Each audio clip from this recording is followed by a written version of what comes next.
Você acompanha Jornal da Rede Alesp. Gente, boa tarde. Esse é o Jornal da Rede Alesp. Estamos aí começando o nosso último bloco. São 5 horas de transmissão ao vivo aqui na Rede Alesp todos os dias. Jornalismo de qualidade para você. Estamos falando aí no combate ao coronavírus. Seguimos com mais informações sobre a pandemia da Covid-19. O Jornal da Rede Alesp conversa agora com a Larissa Montel, que é gestora de uma organização não governamental que desenvolve a campanha Eu Me Importo. Ela fala com a gente sobre a ação social da ONG em tempos de pandemia do coronavírus. Boa tarde, Larissa. Tudo bem? Seja bem-vinda ao Jornal da Rede Alesp. Olá, boa tarde. Muito obrigada. Larissa, para a gente começar, fala um pouquinho sobre esse projeto de rua, como surgiu, né? Quem teve a ideia, por favor. Tá, o Projeto Ruas ele surgiu em 2014. Ele foi uma iniciativa de amigos aqui na cidade do Rio de Janeiro, com a proposta de ter espaços de conexão entre a população em situação de rua e os demais residentes do bairro. Então, a gente já está aí completando 6 anos de rodas de conversa, que são atividades semanais com a população em situação de rua, né? Buscando fortalecer a autoestima das pessoas, espaços de autonomia, oferecer oportunidades para essas pessoas, seja de trabalho, reconexão familiar, e aí a gente tem sempre um jantar compartilhado também. Ô, Larissa, Imagina, Lila. Nesses tempos de pandemia, vocês que já vêm acompanhando há alguns anos com esse projeto, o número de moradores de rua teve um crescimento significativo? Quando começou, né, a pandemia, a gente teve que readaptar as nossas ações, porque não dava para a gente continuar fazendo roda de conversa na rua. Então, por alguns meses, a gente saiu das ruas, até vem a campanha Pop Rua Eu Me Importo, exatamente nesse contexto, e agora a gente está fazendo algumas ações na rua. A gente tem percebido, sim, um aumento. Então, Copacabana, que a gente fez muitas rodas de conversa, né, por alguns anos, e agora a gente volta com algumas ações lá. Hoje a gente está atendendo em torno de 90 a 100 pessoas, cada vez que a gente vai com o almoço. Antes era em torno de 35 pessoas, 30 pessoas. Então, a gente tem tido esse aumento, sim. Quais são as maiores dificuldades do projeto? É doação? Hoje, com essa campanha do Pop Rua Me Importa, a gente tem tentado fazer uma gestão da sociedade, né? O Ruas, ele trabalha não só diretamente com a população em situação de rua, mas tentando mudar o olhar da sociedade sobre essa população, para que a gente possa aumentar essas oportunidades. Então, a campanha, ela vem nesse viés de que cada pessoa pode criar um ponto de doação em qualquer cidade do país, e esse ponto pode ser utilizado pela população em situação de rua, né, com doações de roupa, de itens de higiene, de alimentos, roupas higienizadas, claro. É uma forma da gente conseguir prevenir um pouco o contágio, né, oferecer alguma oportunidade. Então, hoje a gente tem investido bastante nessa campanha, assim, tentando incentivar as pessoas a criarem seus pontos. O ponto ele pode ser feito com uma caixa, pode ser até com ganchos de sacola, enfim. E aí, nas nossas atuações, a gente tenta aprofundar um pouco mais, né? Dar um passo além. Então, a gente está levando ações junto com organizações como Sem Fronteiras, com apoio médico, junto com apoio jurídico, com banho. Enfim, a gente tenta aprofundar um pouco esse impacto. E aí, hoje, acho que para terceiro setor, sim, a sustentabilidade financeira é sempre uma dificuldade, né? A gente tem mobilizado aí uma série de doações para poder fazer essas ações, mas eu acho que principalmente assim, hoje seria divulgar e participar dessas ações, seja onde você estiver. Tá certo, essa é a Larissa Montel, é gestora aí da organização não governamental que desenvolve a campanha Eu Me Importo. Perdão, Larissa. Muito obrigado pela sua participação aqui no Jornal da Rede Alesp. Eu que agradeço. Lília, vai lá. Vamos continuar aqui, ó. Temos mais entrevista aí.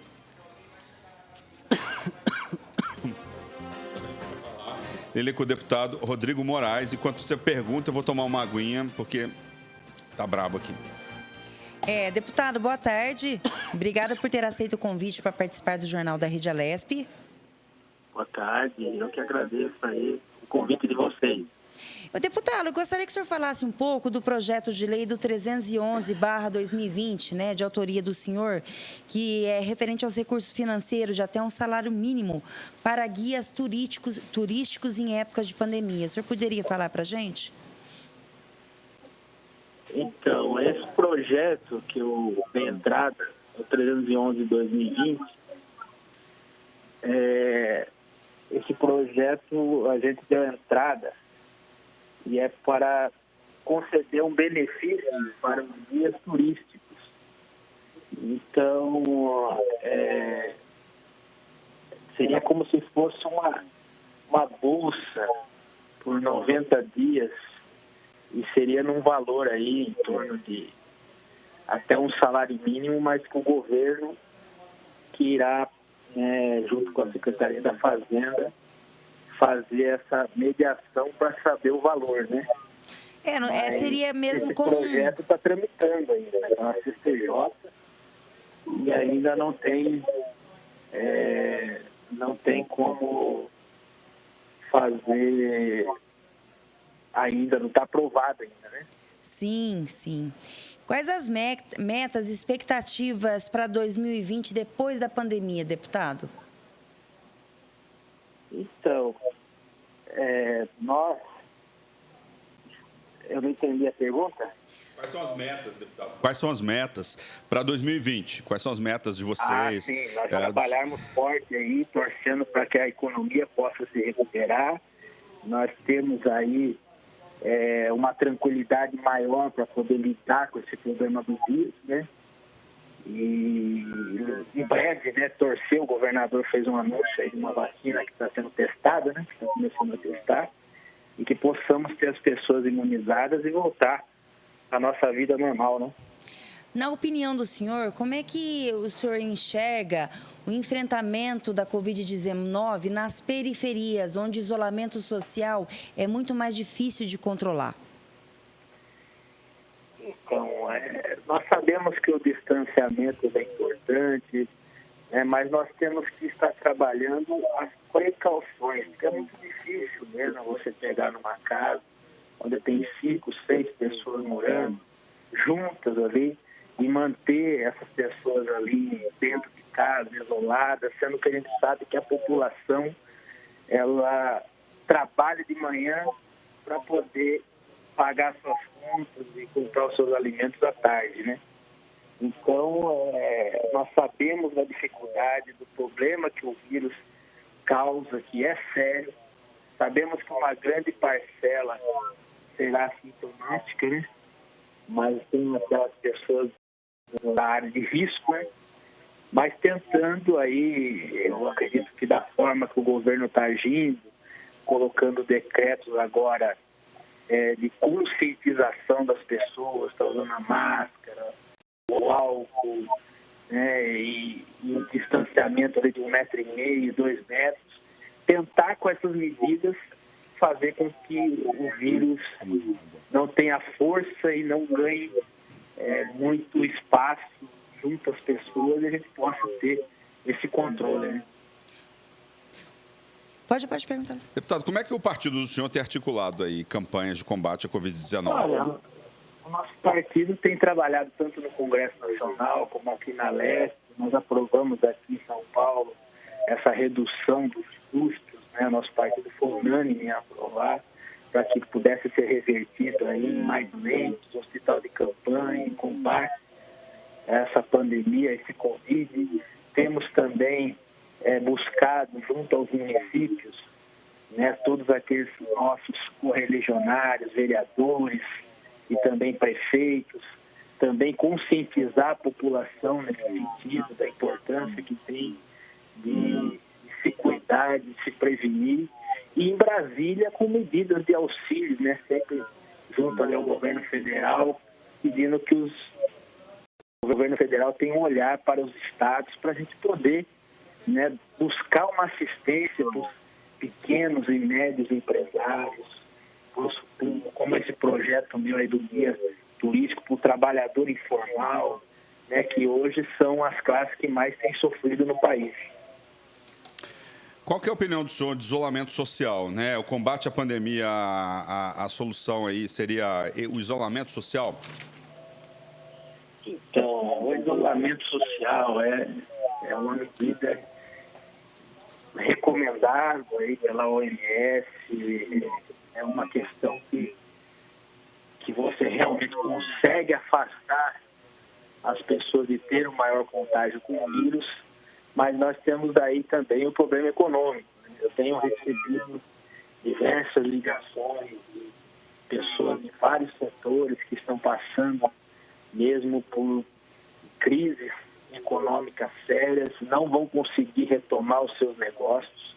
Eles pararam e não vão conseguir retomar, porque despesas de aluguéis, de funcionários e outras coisas. O isolamento, nós sabemos que nós temos que nos prevenir, mas o isolamento extensivo por mais tempo, as pessoas não vão ter condições também de poder trazer o seu sustento para casa, né? Então, eu sou favorável, sim, de que as pessoas se cuidem, se previnam, né, que mantenham aí uma distância segura uma das outras, que tenhamos decretos educativos, decretos que possam orientar as pessoas a cada vez mais formas de poder se defender, mas nós temos que liberar a economia, nós temos que liberar as pessoas para poder trabalharem, porque não tem mais condições de manter da forma que está, né? Tá certo, gostaria de agradecer aí o deputado Rodrigo Moraes, do Democratas. Muito obrigado pelos seus esclarecimentos. Eu que agradeço e sempre à disposição. Um forte abraço para vocês e um bom trabalho. Bom, boa tarde, deputado. Obrigada. Vamos lá. Vamos continuar aqui, ó. Uma rede de cinemas, terceira maior em circuito de filmes, informou que planeja reabrir a maioria das suas salas nos Estados Unidos até 17 de julho, com uma série de protocolos sanitários, como o uso de máscaras e lugares separados. As primeiras a permitirem público serão em Nova York e Los Angeles. Enquanto as salas não reabrem no Brasil, redes organizam sessões de cinemas drive-in. E lembrando, né, Luciano, que hoje é o Dia Nacional do Cinema, né? Dia 19 de junho. Dia 19 de junho, Até o fim do mês, sessões montadas no Memorial da América Latina em São Paulo vão proporcionar a experiência de viver o chamado novo normal do entretenimento em tempos de pandemia da Covid-19. A gente falando de drive-in, né? Já temos acho que 4 drive-ins em São Paulo. Tem gente que fala que essa moda está voltando, veio para ficar.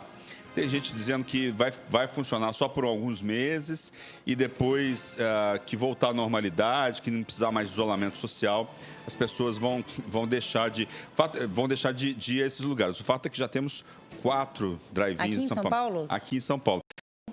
Eu não lembro de ter essa experiência. Aqui na Assembleia eu já vi um dia, uma sexta-feira, a gente estava saindo, teve um fim de semana que era um drive-in, era um projeto bem bacana com filmes mais antigos, passando aqui, as pessoas vinham aqui para a Assembleia, entravam no estacionamento. Que legal. E aí, deve ser legal essa experiência, eu né? também acho. Você que tem filho, né? Sim, deve ser legal pegar o carro. Eu vou procurar na internet. Não, tem 4. Tem 4 já? Vou procurar na internet. Então, deve ser bacana. Bem, a Liga dos Campeões é o principal campeonato de clubes de futebol na Europa. Vai voltar em agosto.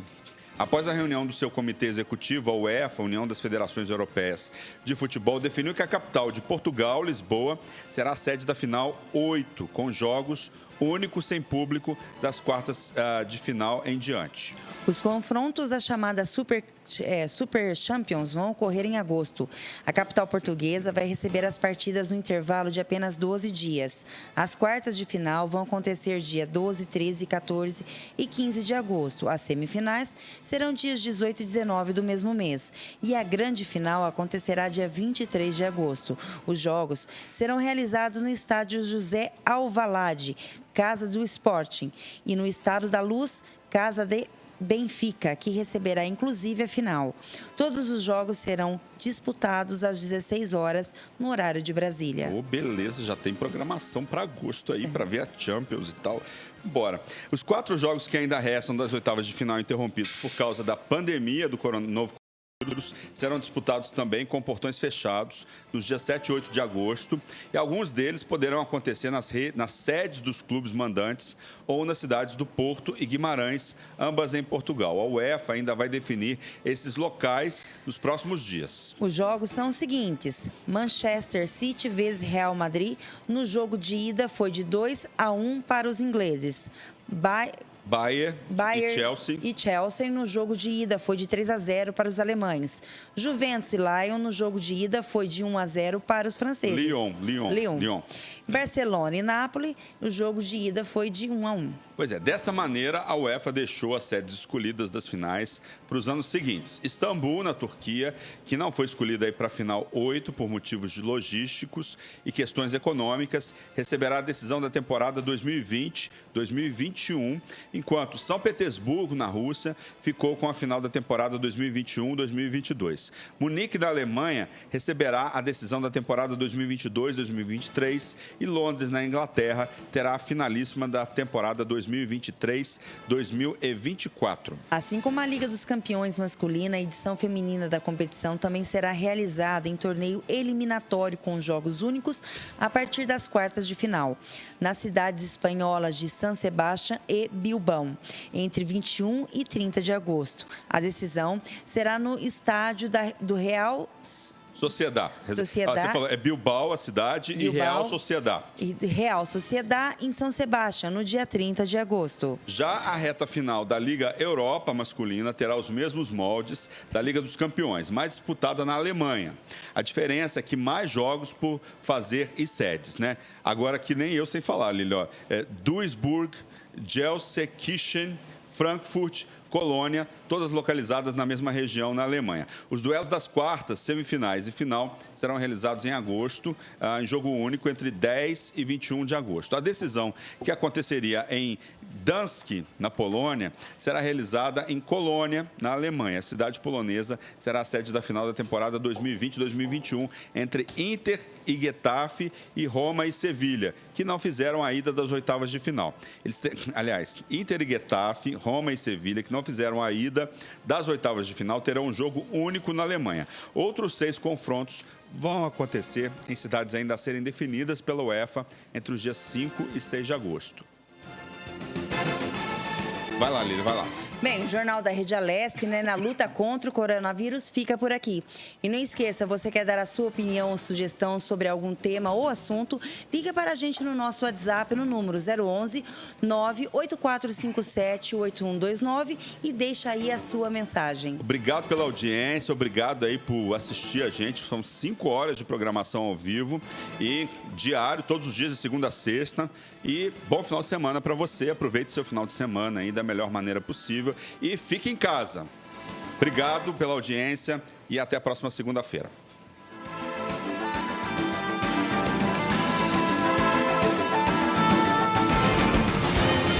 Você acompanhou o Jornal da Rede Alesp.